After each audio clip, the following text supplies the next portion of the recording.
Perfect. We are moving on to the next session, and we put in the slides for the next session, applications of blockchain and lending. May I please call upon two people from the leadership team of the consumer lending practice at Tawant. So Matthew Wood. Matthew Wood has been with Tawant since 2001 after completing his organizational behavior and strategy degree, and he started as an intern, in the QA team. And he's been with us since then, except a short stint in the financial services industry outside. And with him joining Matthew Wood is Mohammad Rashid, Vice President and Head of the Consumer Lending Practice. He's been with Tawant for 13 years and a speaker at many international conferences. So I will get away and let them take the stage for the blockchain session. Thank you.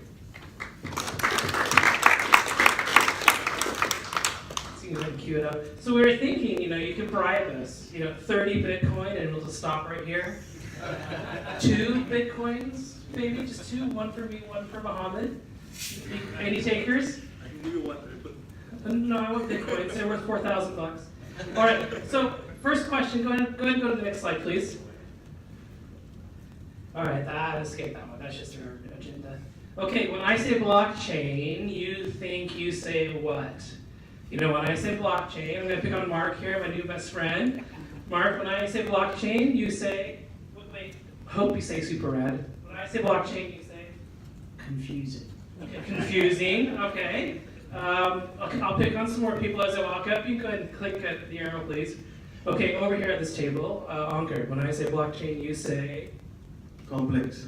complex, so confusing, complex. Okay, when I say blockchain, what do you think, sir? Mysterious. Mysterioso. All right. Okay, Yanni, since you're here and I know your name. Cool. Cool, all right. Okay, Mike, when I say blockchain, what do you say? Oh, I hope you say bitchin'. Registry. Registry, okay, registry, very good. All right. So, let's see, coming over here on this side, gonna pick on you right here. Ready? You ready? Ready? Okay, yeah, ready. Okay, when I say blockchain, I hope you say kick ass. said kick ass. Okay, good job. Okay, what else would you say? Cryptocurrency. Cryptocurrency. All right. So there's a lot we can learn about blockchain. It is kind of mysterious. It is kind of complex.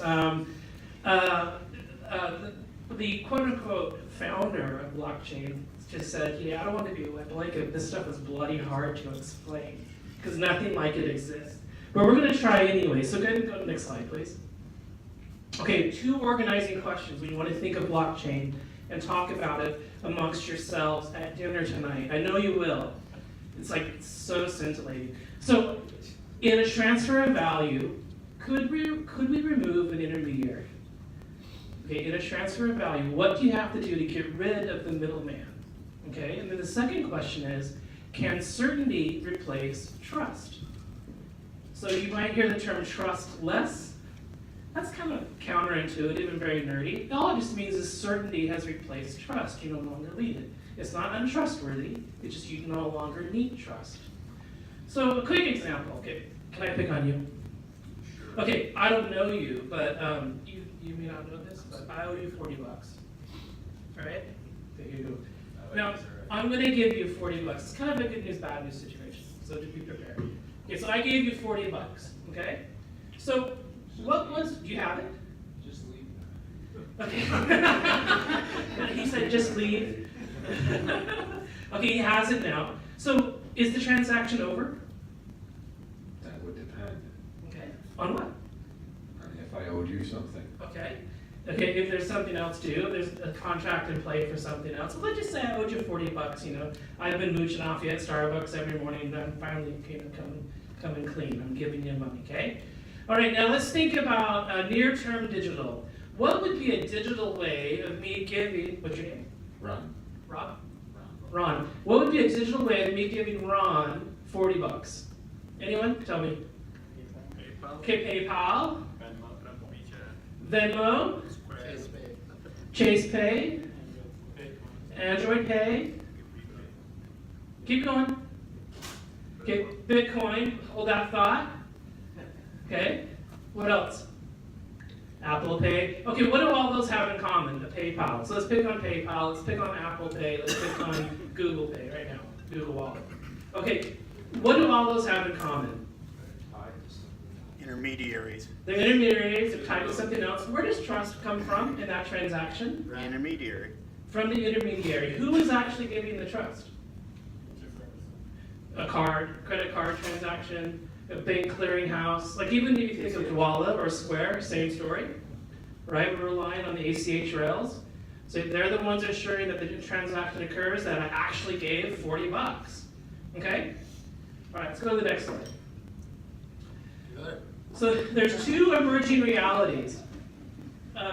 Transaction value and the representation of value are collapsing and merging. So in that little transaction, or little cash transaction, it's kind of interesting. You know, whoever invented cash is just amazing. Because there you have, what is cash? What is it? It's a representation of economic value. It's worth 40 bucks, and 40 bucks is worth whatever 40 bucks is worth.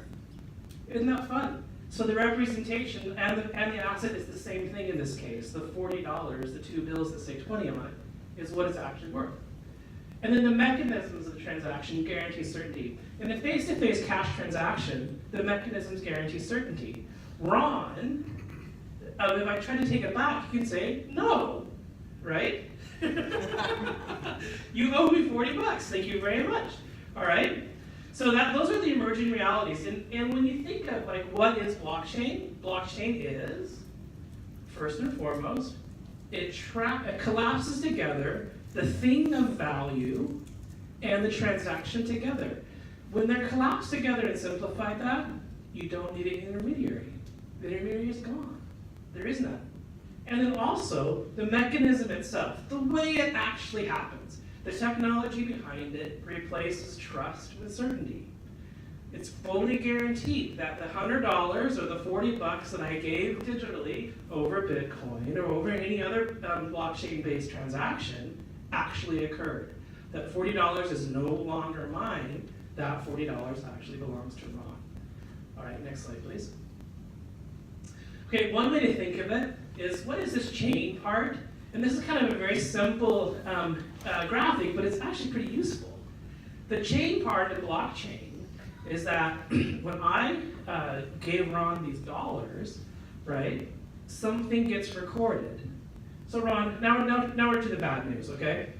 Okay, so I'm gonna record on this bill here. So hang on a second. So this is, M to R, right?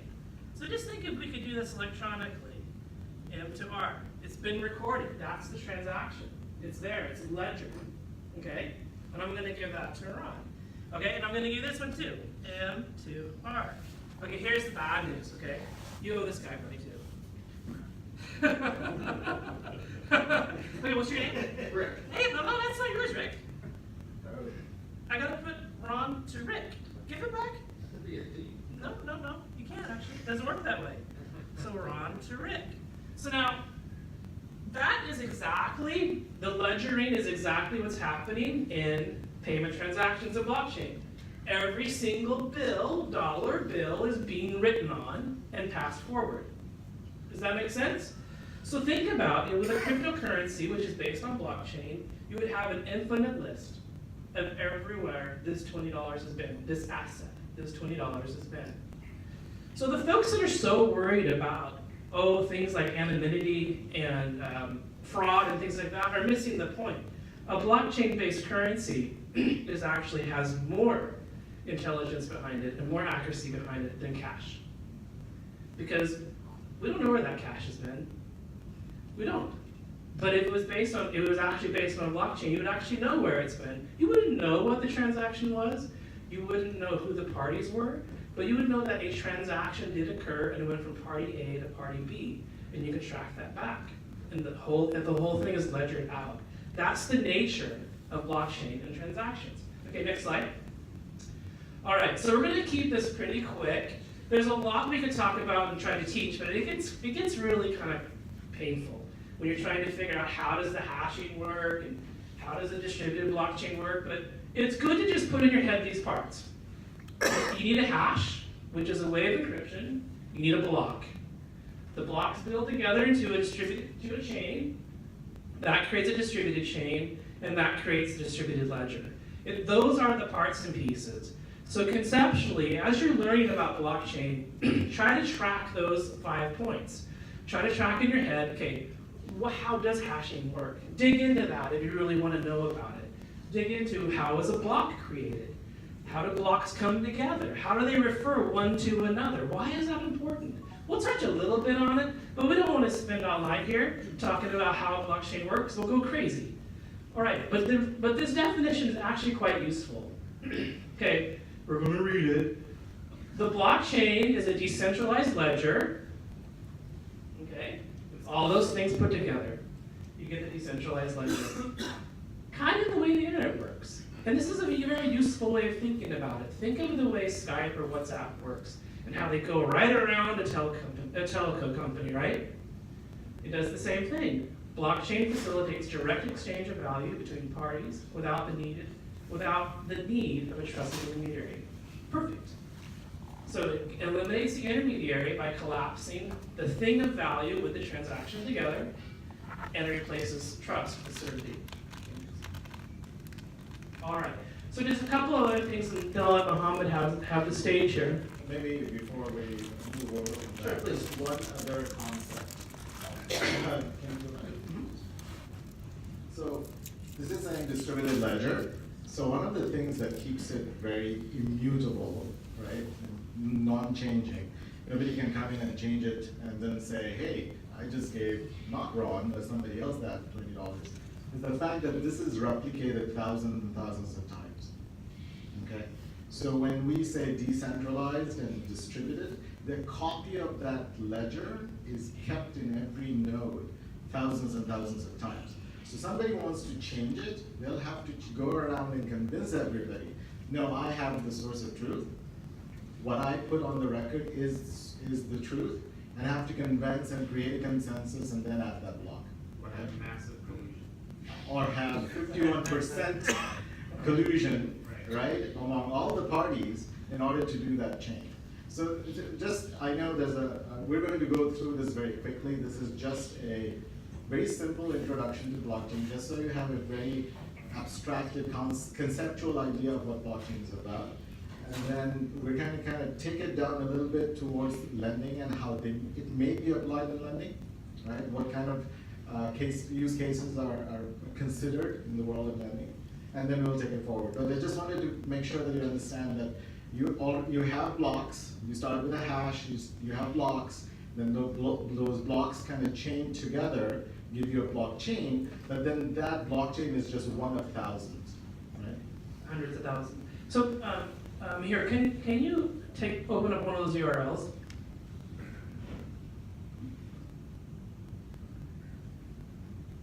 So this is, when we get there, what this is going to show us, it's actually a live monitoring of the blockchain nodes for Bitcoin. So it's kind of fun to see it once we can get there. All right, so this is what's happening right now in the world on Bitcoin. Currently in the world, there's about 9,500 nodes. Those nodes service all of the transactions that are taking place behind the scenes. And right now, you can see there's live right now, active is about 9,000. And if you go to the other URL, this is the network of Bitcoin around the globe. Can you, in your bottom right-hand corner, can you click on the purple colored one?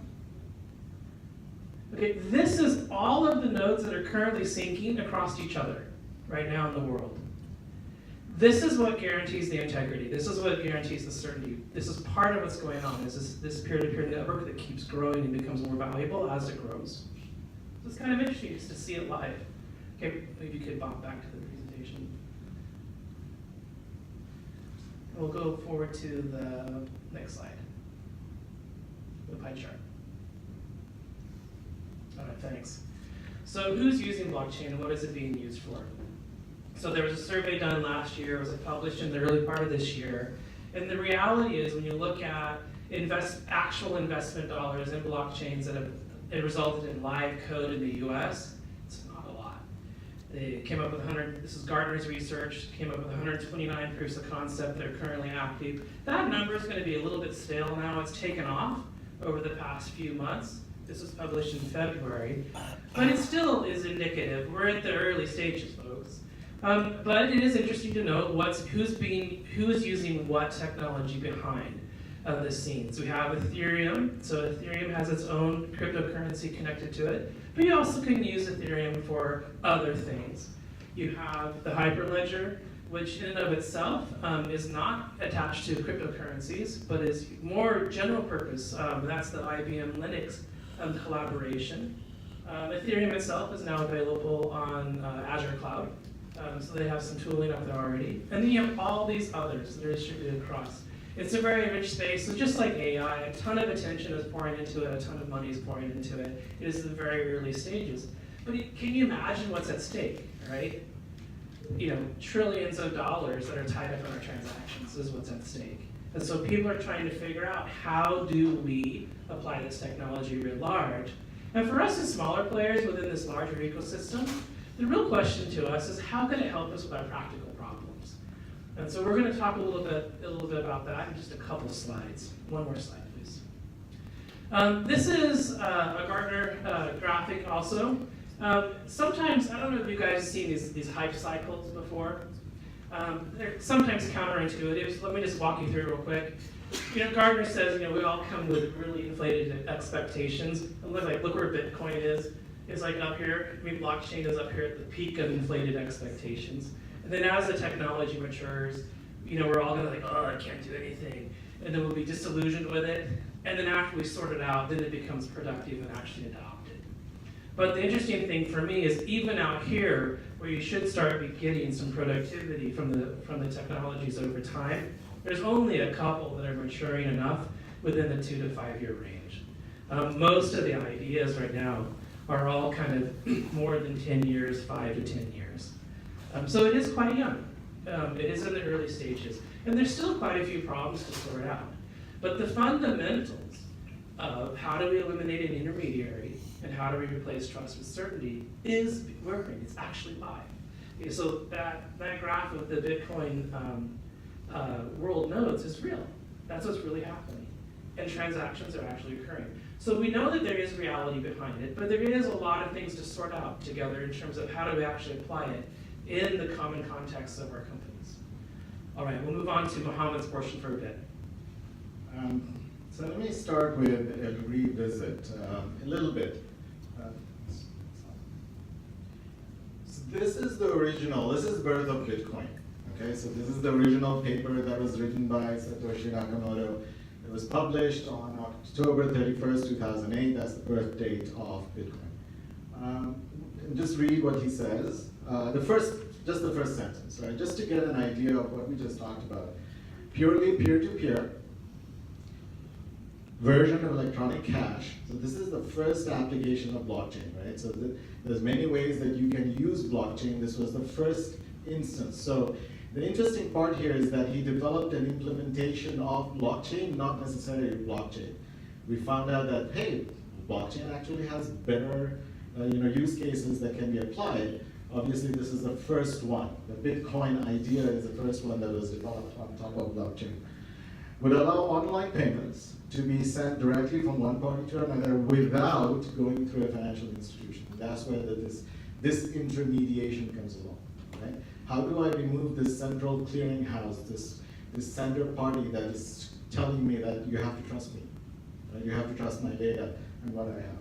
So let's go to the next slide.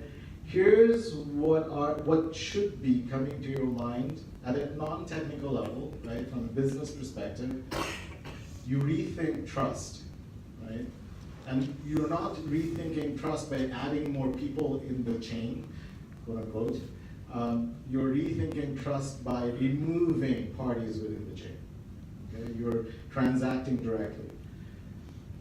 Your provenance, because now it's a property that is recorded on the blockchain, you have a provenance of how that asset got transferred from one to another. Okay? Now you might start thinking about home ownership and titles and registration and reporting of deeds. right? So think of Bitcoin as just one asset. What about stocks? What about homes? What about cars? What about any type of an asset that I can own? Also, kind of go back to that original thought that just like writing on a $20 bill, you're writing the events and the life cycle of that asset. You can do that with a mortgage. What are the events and the life cycle of a mortgage? A mortgage is not a physical thing, it's a financial instrument, it's made up. So why does it need to be made up with paper behind it? Why can't it be made up with data behind it? And it all boils down to, well, can we trust the data? Can we do it in a manner that we actually have confidence in? And one thing to notice, this is all digital, so it's electronic cash. Remember the Satoshi Nakamoto thing is this is electronic cash. So again, we think mortgage industry, paper everywhere, PDFs and locked data within PDFs. So this is the digital world, right? So again, going back to that title, recording of deeds, there's a lot of paperwork involved, right? And there's a lot of paper that gets lost. That's why we pay title searches, and then we pay title insurance. And there's a lot of labor-intensive tasks that goes through by lawyers going back for the provenance of that asset, right? And are there any encumbrances or liens, et cetera, et cetera? If potentially, and this is a scenario, right? Potentially this was on a blockchain, and you had proof of ownership, asset ownership, and provenance, you can immediately do a search and be able to understand what is on there. Any questions up to now? Just trying to get the idea, the concept across and just kind of make it more solid in your mind. Next. So just a couple of use cases outside of the industry, outside of lending, just to kind of quick. And now that you kind of understand what blockchain is about, identity management, right? The UN with ID 2020 and Microsoft and Accenture are working together to create identities on a blockchain that allows you to understand there's 1.1 billion people who do not have an identity in the world. And these parts of this 1.1 billion people can become refugees at your door, and they don't have an identity, right? So what do you do?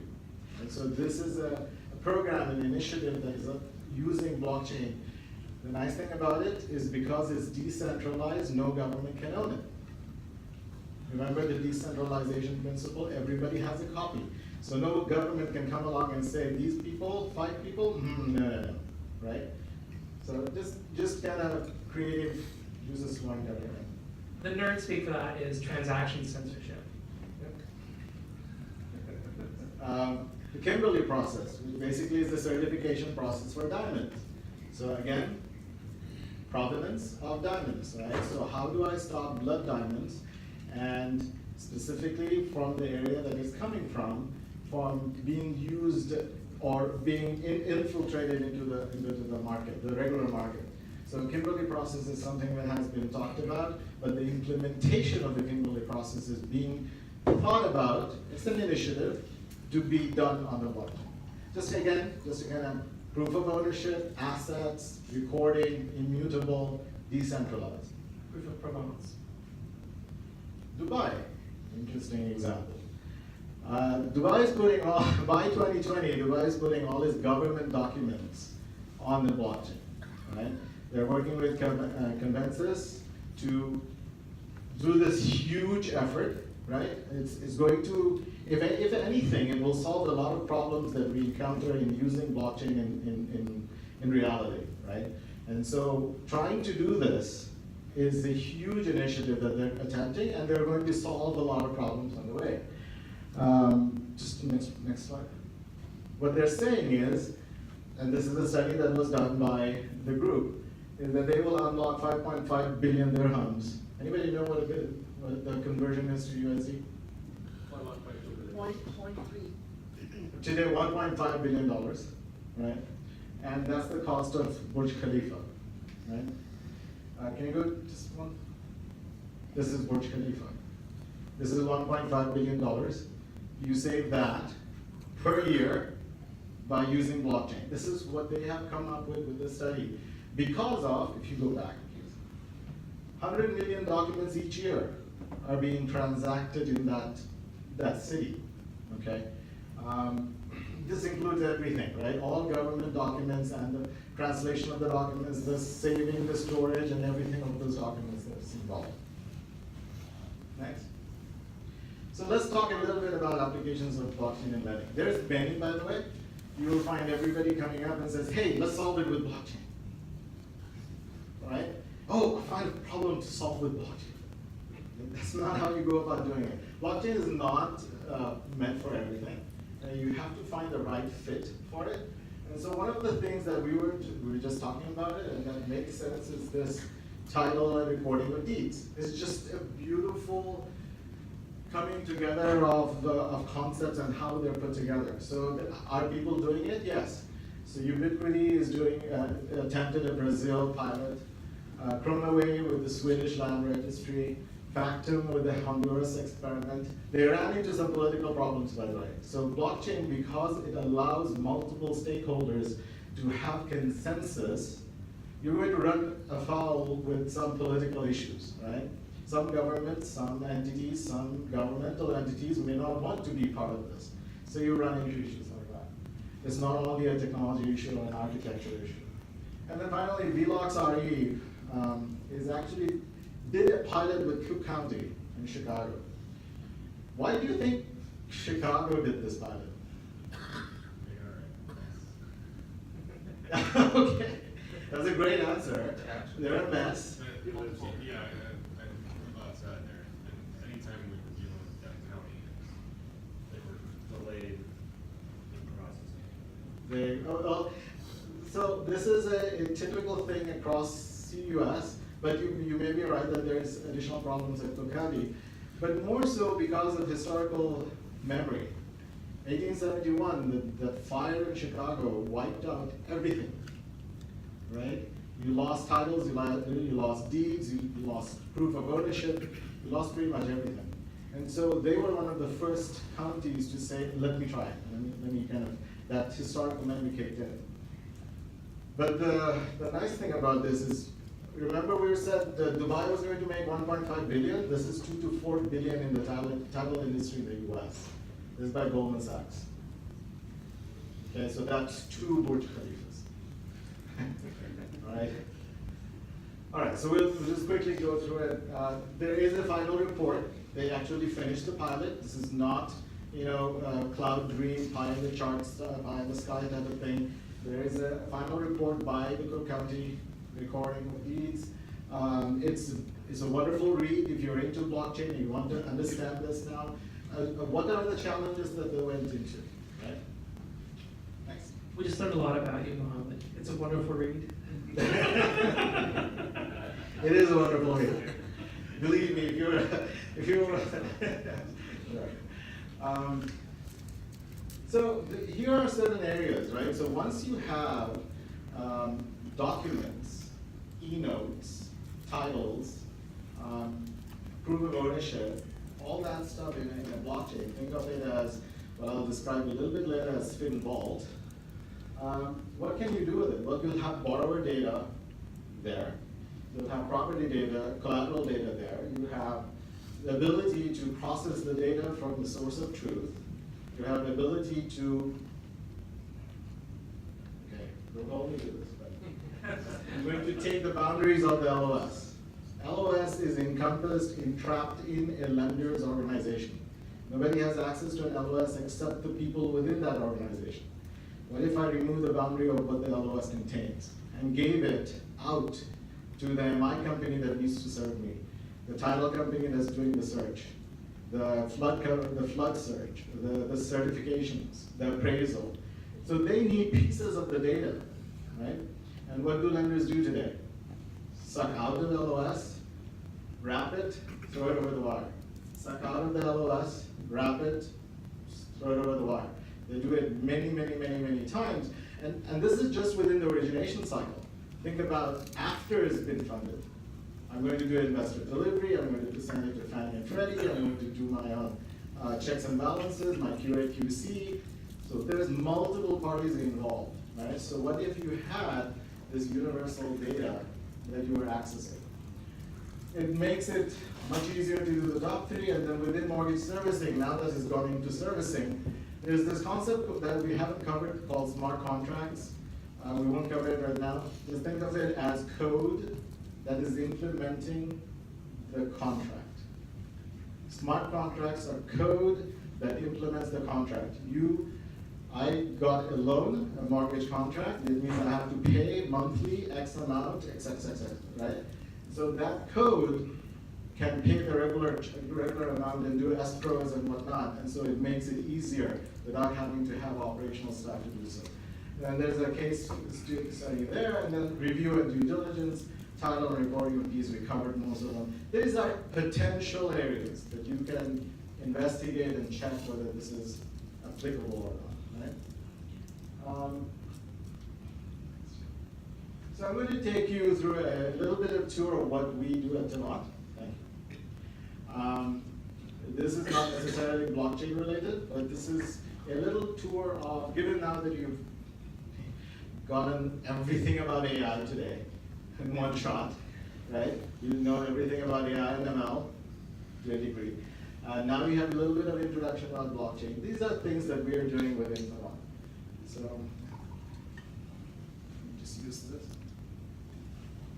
So I'm going to build up your basically a lending ecosystem, and a lot of you have probably seen this. I'm just going to take this a little bit further.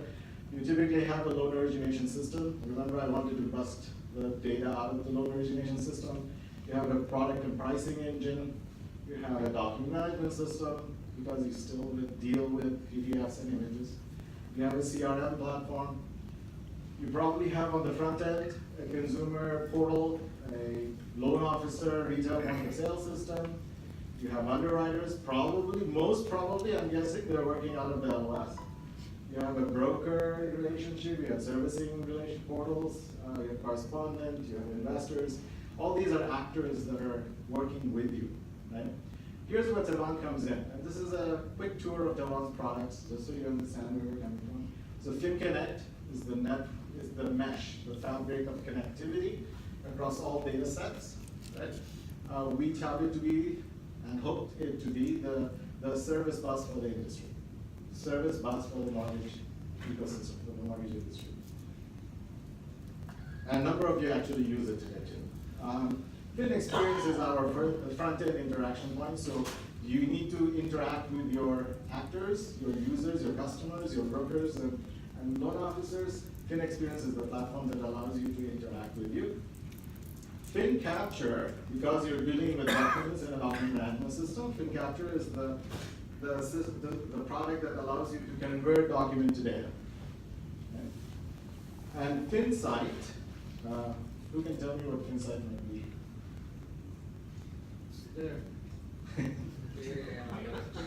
Data. So it's the analytics platform. Perfect. You deserve the $20 that you just got. It's the analytics platform for the mortgage industry. So this is a conservation. We said FinSight, well, Fin and then Insight, and then we can collapse the two. Conservation of keystrokes. FinSight, beautiful insight there. It is something that we're working on. It'll be the analytics piece, and a lot of the discussions that you had today, earlier in the day with AI, is embedded in that product. This is what we believe is the vision, right? Is how you bring together an ecosystem that works digitally and in a very optimal and more efficient fashion. So FinDigital is our thought of putting together AI, ML, and rules engine, and data-driven algorithms, and collaboration, and data vault, right? And big data frameworks, and bring them all together into a very efficient workflow that allows a loan to start and end in the most efficient, most least path of resistance way. Now, a lot of you have seen this. I want to show you where we are infusing, even though this is an AI and blockchain discussion, where are we infusing AI and blockchain into this? So, on the consumer side, on the FinExperience side, we have an AI-based adaptive UI. We're working on creating a liquid UI, an adaptive UI that allows the borrower or a loan officer or an underwriter or a broker to be given the path that is of least resistance, the path that caters to them. Hyper-personalization is one word that we would use, right? This is what, given that you have history of data of people going through this task over and over again, can you make it optimal to that user who's coming to you? So this is an AI-based adaptive UI. You know, just by You're demonstrating that. Thank you for pointing that out. So the loan officer part, as part of the Digital Mortgage Conference, on Friday will show you a kind of a taste, give you a taste of what it might look like when a loan officer is assisted by an AI engine in the back, right? What kind of work would they do, especially if they were an inexperienced loan officer? They don't have the 20 years or 30 years that, you speak to a borrower and immediately know what they need, right? Yeah, I was going to mention this. It's just basically trying to align the customer's needs with the loan officer's actions and vice versa. Because not everyone's going to opt into the easiest path, full digital, do everything for you, do everything self-service. And so the trick there is, how do we combine the two together? How do we make it easy for the loan officer to respond to that individual customer's need and what they need to have happen for them at that moment, at that time? Thank you. So that's on the front end. And FinCapture, so you all know that there's OCR technology, it's already out there. A lot of companies around that do OCR. We're going a little bit beyond that. So we're working with an OCR engine that has embedded AI and ML capabilities. Mandar, are you here?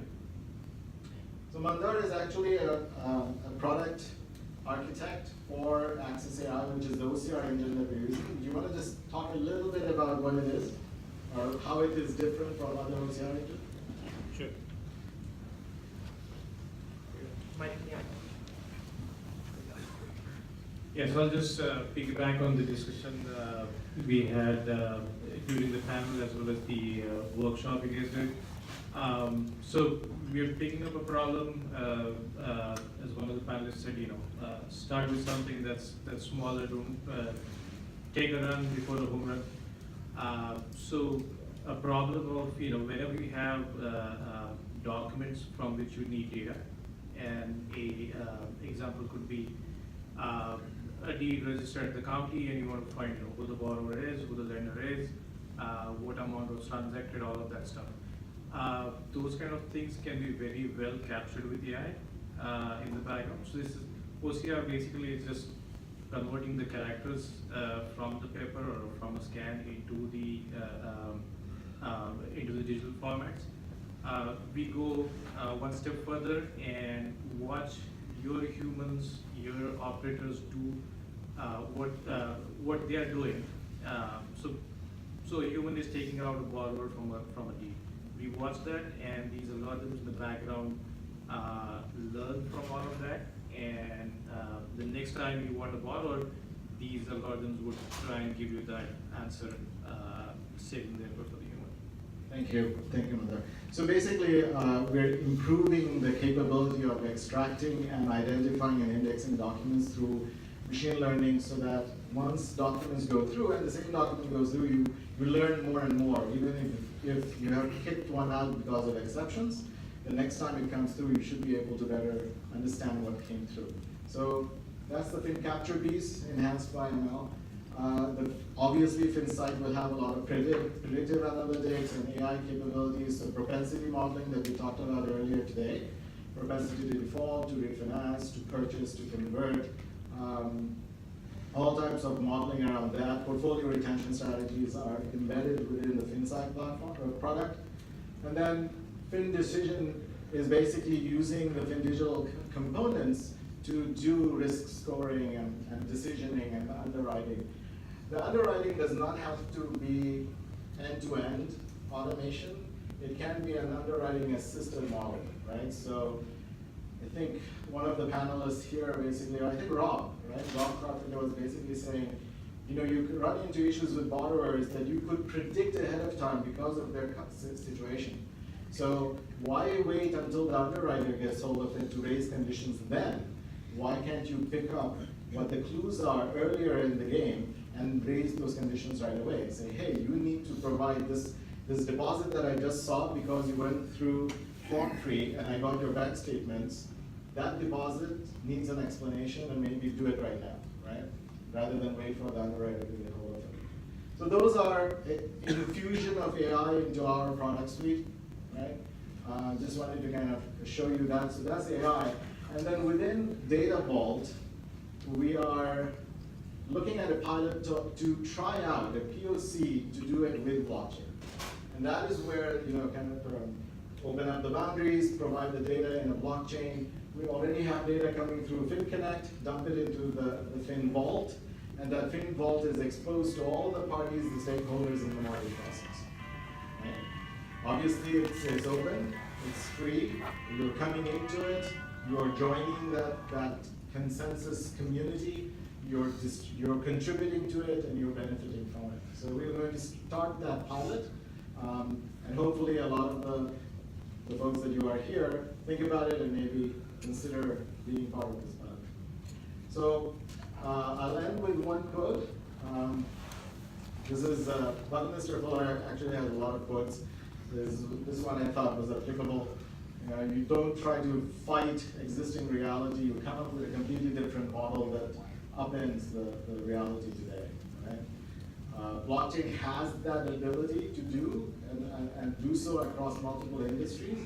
There's a lot of challenges, right, of implementing blockchain even today. But our goal today here was to basically give you an idea of what may be coming and maybe consider some of the concepts around blockchain in your implementation, not necessarily implement a blockchain.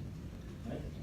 This is what computer science is thinking about, consensus algorithms and whatnot. So it'll take, just like AI took a while to pick up and really be robust and have a phase 1, phase 2, this potentially has a phase 1, phase 2, phase 3 as well, right? As we fix and solve for the challenges.